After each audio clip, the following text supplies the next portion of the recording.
Welcome to Vape News Radio, the voice of vaping. In each show, we share the latest about regulations and things you need to know, plus upcoming conferences and fests, along with interviews with the movers and shakers in this fabulous vape space. Are you looking to get into this ever-expanding marketplace? Do you want to master this industry? Listen up as Norm Bauer, the Vape Mentor, shares it all. And here's your host, Norm Bauer. Hey, everybody. Welcome back. This is Vape News Radio, the voice of vaping. This is show number 9. We're recording this around the middle of August. This will be our second and last show for August. So obviously the next one that we have will be it'll be actually just before ECC, which is the big event that I spent a lot of time on in section number 1. So normally what we do in section 2 and section 3 is I bring people to you that I believe that you need to know about, people that are significant. Before we do that, I want to also mention the fact that my book that I've been talking about for a long time, VapeMentors, is done. It's in final edit. So for those of you who are listening right now, I have a special... This is no bullshit. This is no anything. I'm not putting it on the website until after September, until after ECC. So for those of you who are listening or watching on YouTube, hey everybody on YouTube, this is my book, which is going to normally sell for $24.95. Pre-orders are $19.95. And for those of you who would like to package this with some consulting, what I'm doing is a 45-minute phone consultation plus the book for $97. And again, this I'm not going to offer to anyone outside of the radio audience until after September. So if you're interested, give me a call at 949-495-6162 or send me a note to norm@vapementors.com. Okay, let's dig into section number 3. So there's a lot of... Matter of fact, there's not a lot of. There's too many websites out there involving blogging, and most of them are crap. And that's just the way it is. Just like there's a lot of podcasts out there, and no disrespect for anyone in the industry, most of them are very bad as well. So it depends on why you do something. If you're doing something just because it's a labor of love and it's something that you want to do and you're really good at it, that's the best combination you can hope for. But if you're doing it because it makes you feel good, because it's an ego thing, you like seeing, your followers follow you, but you really aren't offering them any value or any takeaways, then, that's just not a sustainable model. And it's certainly not a profitable model. You can't monetize that. So there's a lot of blogs out there that covering the e-industry, or the electronic cigarette and vaping industry. And one of them is run by Steve K. And he goes by Steve K because his last name is Kryworka, which is a little bit tough to spell and even harder to pronounce. But he's actually one of the top bloggers. He does reviews of different liquids. He shares a lot of insight. I'm very fortunate that he shares my blogs about once a month or so and on different things, and they're always new and they're always unique. So, Steve will give you the contact information, but let's go ahead and dig in and let me introduce you to Steve K. with Steve K Blogs. Hey, everybody. Welcome back. This is Norm Bauer with Vape News Radio, the voice of vaping. And whether you're a new listener or a listener who's been around for a while, I always like introducing you to people that I think are movers and shakers and have great stories or compelling stories. And, of course, we've had people from big tobacco, medium tobacco, different types of vendors, and different people that I run into in different events out there. And today I'm going to introduce you to Steve Kryworka, who actually has an online blog called Steve K's Vaping World. And I have never met Steve. He's on the East Coast, I'm on the West, but I'm privileged to be able to write for his blog, which I do every several weeks. So, Steve, welcome to the show. Thanks, Norm. Thanks for finally having me. It's a pleasure. Thank you so much for joining us. So, I guess, I get a lot of people who are asking about reviewing and doing online commerce of some sort. So tell us a little bit about your background and how you got into this whole vaping thing. Sure. Well, I started vaping in early 2011. Truth is, my wife was actually under the impression I had quit smoking around January 1st, but I'd fallen off the wagon, and then I had the bright idea of taking up e-cigs to kind of, it's a lot easier to not get caught vaping. She eventually did find out because I accidentally dropped one of my batteries. Yeah. You were one of those closet vapors, and you didn't tell your wife, and she's still with you, I guess, right? Yes. Okay. I've done worse. Let's put it that way. All right, just goes to show you guys, you can get away with a little bit, but you can't get away with a lot. Yes, exactly. So I went on with vaping. I started out with a horrible device, which I'm sure a lot of people have. And just 3 years ago, and I mean horrible device, it's actually hair-raisingly bad now compared to what we would say is not a great device. They had those little cartridges. You put the little, like it holds like maybe 10 drops of e-liquid if you're lucky. Didn't work half the time. So from there, I kind of started researching online, like, okay, I need better gear. There's got to be something better. And what I found online at the time was a whole lot of just really thin affiliate sites. So, there was no real information to them, just like, this brand is the best, that brand being whatever they got the best affiliate commission off of course. Eventually, I stumbled onto ECF, e-cigarette forum, and started spending a lot of time there. To upgrade it for an Ego style device from there.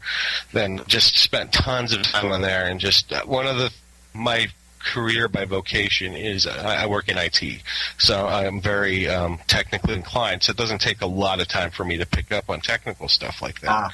So it wasn't long before there were contests and stuff too on ECF, so I won some stuff. And so it was probably only about 3 or 4 months later I was looking around, and I'm like, I have a lot of stuff already. And I had, like I was mentioning before, there wasn't a lot of there was tons of great YouTube reviewers. That was the heyday of like Grim Green and guys like that. Not much written on the blogs. It was mostly the affiliate sites. So I'm like, you know what? I tried doing blogs before, and I never stuck with it. So I decided, okay, I'm going to have a goal here. I set out, I want to do a post a day at least. So I started off reviewing just the stuff I had laying around, gathering some more stuff. And then as part of that, basically to fill in the space, I started grabbing, news articles and commenting on those as blog posts. The whole idea was basically I kind of wanted to be like, say, TechCrunch or something like that for the cigarette industry. Right. Yeah. So it kind of started from there. The site went live June 1st, 2011. So we're just we're celebrating 3 years here. So would you categorize yourself as an affiliate site or a blog site, or are you kind of like a smash up of both? I'm sort of I use affiliate links, but the goal was never, that wasn't the reason for the site to exist. Is more a monetization, just a way to monetize the site along with banner ads, display ads. So, essentially I guess it could it's sort of like a news magazine site, so there's a little bit of everything there. Of course, we got the reviews, we got the long form pieces, guest pieces from you and some others. And then I still do the short form news commentaries, which are always popular. Excellent. So, if it's okay, I'd love to delve into the monetization, because we get emails all the time from people who are looking for different avenues. And I spoke at an affiliate program site out here in Beverly Hills a few months ago, and my opinion is that there's great potential in monetizing affiliate sites, especially if you have traffic. So as someone who's more experienced in that world than I am, can I get your opinion on how this affiliate program works, and is it I'm going to call it lucrative business? Yeah, let's start with how, the basics of how an affiliate site works. You sign up, you get a special link, which you then use to, link to whatever company's website. Somebody buys something from them, you get a cut. Usually it's anywhere between 5 and I've seen it as high as like 30% before. That's kind of the basics of it. As far as making money, truth be told, I don't make a whole lot on affiliate sites because, again, I'm not really an affiliate marketing site, so it's not a bulk of my focus. There are people that make, absolutely ludicrous amounts of money at doing this, though. Yes. So there can be money. Unfortunately, I'm not getting as much of it as I'd like. So is that something that you'd want to aspire to, or is it more a labor of passion, something that you just kind of do because you want to educate the consumer on what they really need to know out there? It's both for me. I really want to be a voice out there. I've been doing this a long time. I've built a lot of trust. I've always put the content first. But on the other hand, I have to be able to monetize that to continue doing what I do. Yeah. It's, the bottom line. So you've absolutely. So you've been live for 3 years now, right? Yes. So can you share about what kind of web traffic that you're getting, or is that something that you would rather not? Yeah, no, I can share it. It's actually kind of a complicated story, because like I've kind of had a few go-arounds with Google, shall we say? Oh, really? Because especially in the earlier days when it was all those affiliate sites, my whole philosophy was, hey, these sites are basically crap. There's no useful information. There were a lot of sites like that back then. It's gotten much better. But, there's a lot of thin sites. And so I wanted to be able to start ranking with them. But they had, so much into SEO, and, they did a lot of stuff that's maybe questionable. And really the only way for another small company to, get in like that is to basically engage in the same things. So... You have to lower yourself to their standards, right? Yeah, that's kind of how you end up feeling, because you do the way you're supposed to, and it's fine and good. But all these sites that are clearly not doing stuff that's above the board are just beating you to death in the search rankings. So, that was all fine and good. Things were improving there. And then, a year or so later, Google started rolling out algorithms, which really hurt traffic.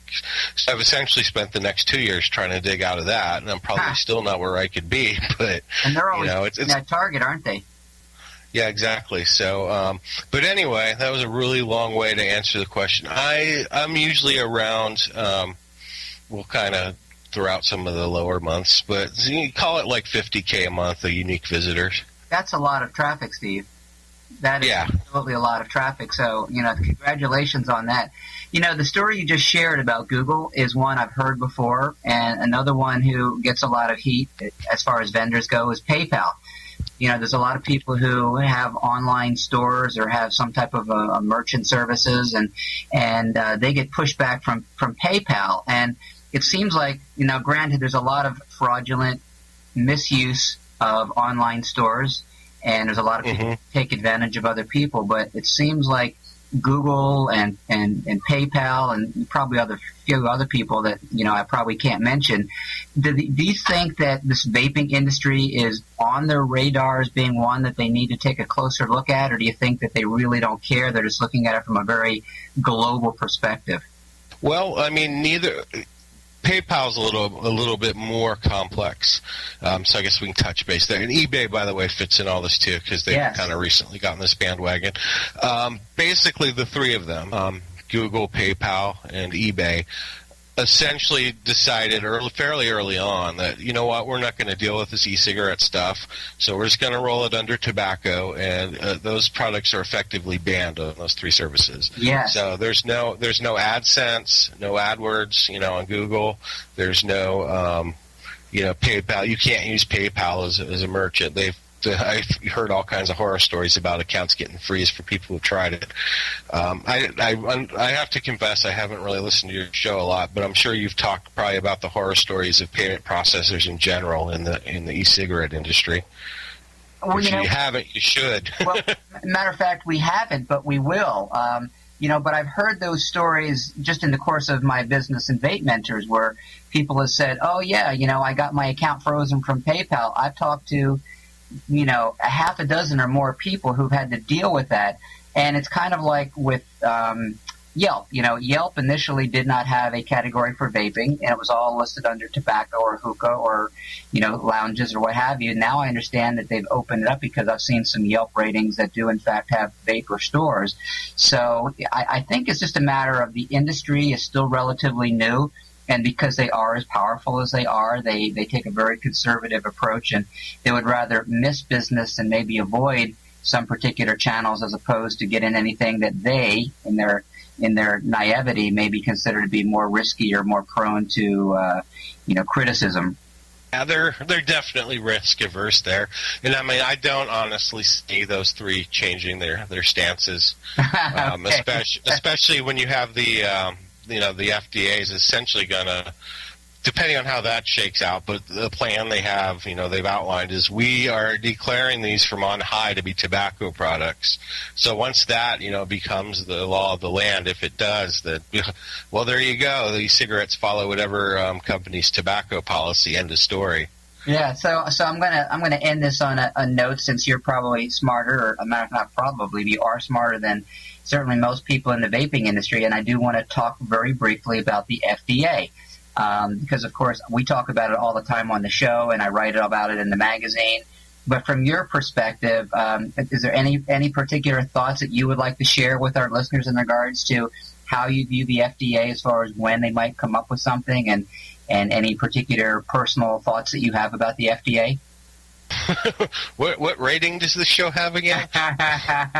As far as, well, we can be PG or we can be R, we can be X. It doesn't matter. There's no sense. Speak your mind.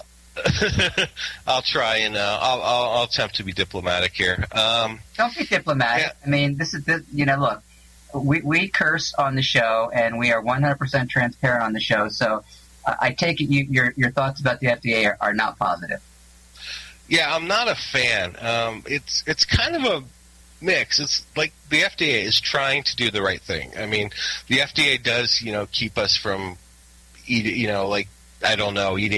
bread tainted with monkeypox or something, right? Yeah. They serve a purpose, but the problem is they just don't grasp the industry. So they have a lot of, and in fact, it's been in the news lately. I'm sure you saw Judge Leon basically told them, hey, you're, TEPSAC, or I think there's a way to pronounce that acronym. Anyway, the Tobacco Advisory Board, you have biased members on it. You can't use your findings because there are members on that board with ties to like the pharma industry that put out cessation products, which, is clearly a conflict of interest.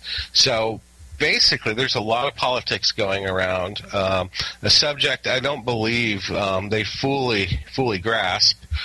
And so they're trying to, and what they came out with, it wasn't, half of it wasn't terrible. The problem became, oh, by the way, everything needs to go through a pre-market authorization. You have to submit these studies, blah, blah, blah. And it's like, okay, that's fine if you are Enjoy. If you are, you're like Blue with the backing now of Imperial.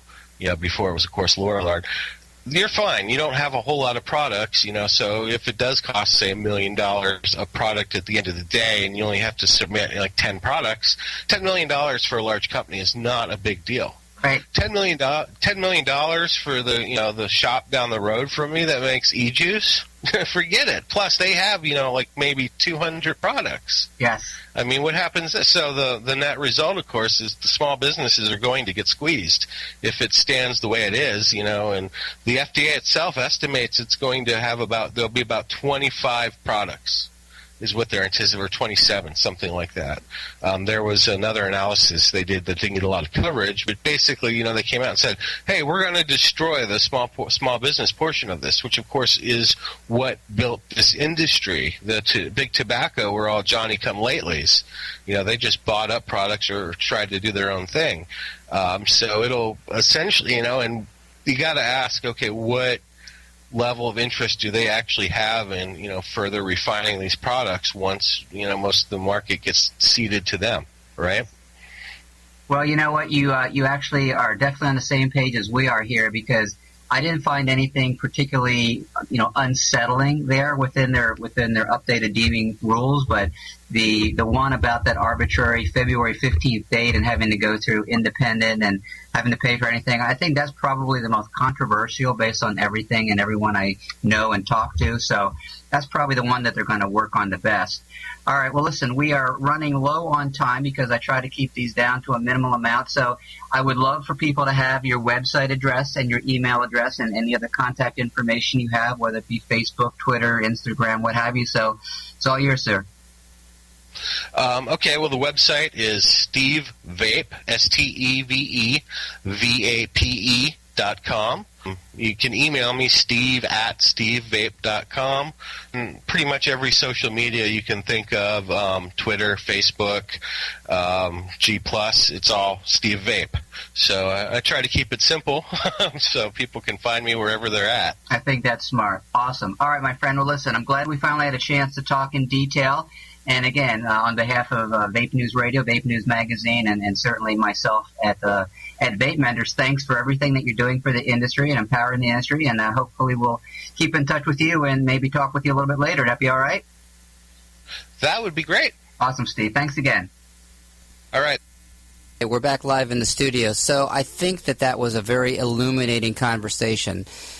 And here's where the takeaways are, guys, is that I learn from everyone I speak with. I learn from the clients that I consult with. I learn from experts in the business. I try to be a sponge. I try not to have any preconceived ideas. And you should be the same way, too. You should learn from everyone. Learn from us here at Vape News Radio. Learn from Steve Vape. Learn from, all the magazine, Vape News Magazine, and learn from everyone, because this industry is very dynamic. It's evolutionary. It's evolving literally as we speak. So Steve brought up an interesting thing, and that is the FDA wants to regulate us down to maybe 24 different e-juice manufacturers. Wow. Talk about, a mind-altering concept, and certainly an industry-shattering concept, because that would put out of business many, many, many thousands and thousands of people who are right now in this space. Is this going to happen? I don't know. No one does. But you need to keep informed. You need to be involved. That's why what we do here is for you at Vape News Radio and Vape News Magazine. So this, ladies and gentlemen, is the end of show number 9. And thank you again for downloading us. We're over 60,000 downloads. My goal, my fervent dream, was 100,000 downloads by Labor Day. Don't think we're going to make it, but you know what? I'm okay with that. We're definitely going to hit 100,000 downloads during the month of September, and considering that'll be our 5th month, you know what? That's cool by me. So like the show, share the show, rate the show, review the show, do all those things here at Vape News Radio, no matter how you find us, whether you go to vapenewsradio.com or through iTunes or through Stitcher.com. It really doesn't matter. So this is your host, Norm Bauer with VapeMentors. I promise next time my cough, my hoarseness will be done. I'll be back on top of my saddle, and I'll be riding it again. So you have yourself a good Labor Day weekend. I'll talk to you all soon.